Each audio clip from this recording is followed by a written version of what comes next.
টুকটাক করে ট্রাই করি, যেহেতু মানুষরা আমার নাচটা পছন্দ করে। আমি ফার্স্টে সিজেএফবি নিয়েই কথা বলি। CJFB is like my home. আমি আমার ক্যারিয়ারের শুরু থেকেই আসলে সিজেএফবির সাথে ইনভলভড। অনেক বছর পর আজকে সিজেএফবির অ্যাওয়ার্ড ফাংশনে আমি আবার পারফর্ম করলাম। Feel so good. দায়িত্বটা অনেক বেশি ছিল, কারণ ওপেনিং ডান্স আমার ছিল। আমি জাস্ট পারফরমেন্স শেষ করে আসলাম, এই তো ভালো লাগছে। আর যেহেতু সিজেএফবির অ্যাওয়ার্ড প্রোগ্রাম, অ্যাওয়ার্ডটা আসলে আমাদের কাজের স্বীকৃতি। কাজের স্বীকৃতি পেতে সবারই ভালো লাগে। সো আজকে যারা যারা নমিনেশনে আছে সবাইকে অল দ্য বেস্ট। যারা অ্যাওয়ার্ড পাবে তাদেরকে কংগ্রাচুলেশনস। যারা না পাবে আমার কাছে মনে হয় যে তাদের মন খারাপ করার কিছু নেই, কারণ মানুষের শেখার শেষ নেই, আর হার থেকেই মানুষ শিখে। সো এইবার না হলে ইনশাল্লাহ সামনের বার বেটার কিছু হবে।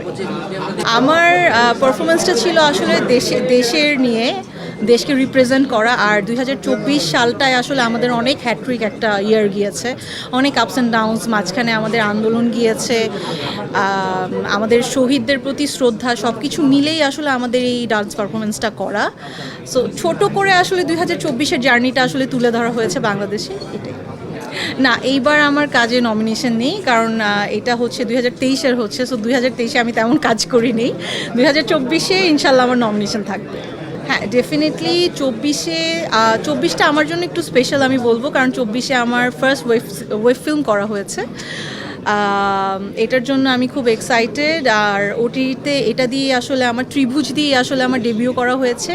2025 অলমোস্ট সামনে চলে এসছে। 25-এর জন্য অনেক অনেক ভালো ভালো কাজ প্ল্যান করা হয়েছে। 24-এ আমি ঠিক রেগুলার কাজ করতে পারিনি, বাট ইনশাল্লাহ 25 থেকে আমি একদম ফুল অন রেগুলার কাজ করব। ও, আর ভ্যালেন্টাইন নিয়ে কোয়েশ্চেন ছিল। হ্যাঁ, ভ্যালেন্টাইনে আমার নাটক আসছে, দুটো ওটিটি নিয়ে আমার অলরেডি প্ল্যান চলছে। একটা বিজ্ঞাপন নিয়ে আমি দেশের বাইরে শুট করতে যাব। না, বাড়ছে না, এটা আসলে সবার একটা মিস ইনফরমেশন। মানে আপনারা সবাই জানেন যে আমি নাচের মেয়ে।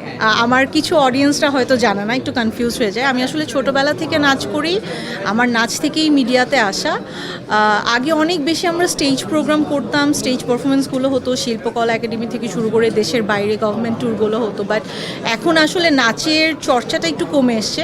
বাট যেহেতু ডিসেম্বর থেকে আবারও অনেক ফেস্টিভ পূর্ণ একটা মাস। তো এই মাসে হচ্ছে কি অনেক আমাদের নাচের পারফরমেন্স হচ্ছে। আর আমি টুকটাক করে ট্রাই করি, যেহেতু মানুষরা আমার নাচটা পছন্দ করে। আমার হঠাৎ করেই মাথায় আসলো যে আমি টুকটুক করে কন্টেন্ট করে একটু আপলোড করি, সো পিপল ক্যান নো যে অ্যাকচুয়ালি আমি ডান্সার মেয়ে।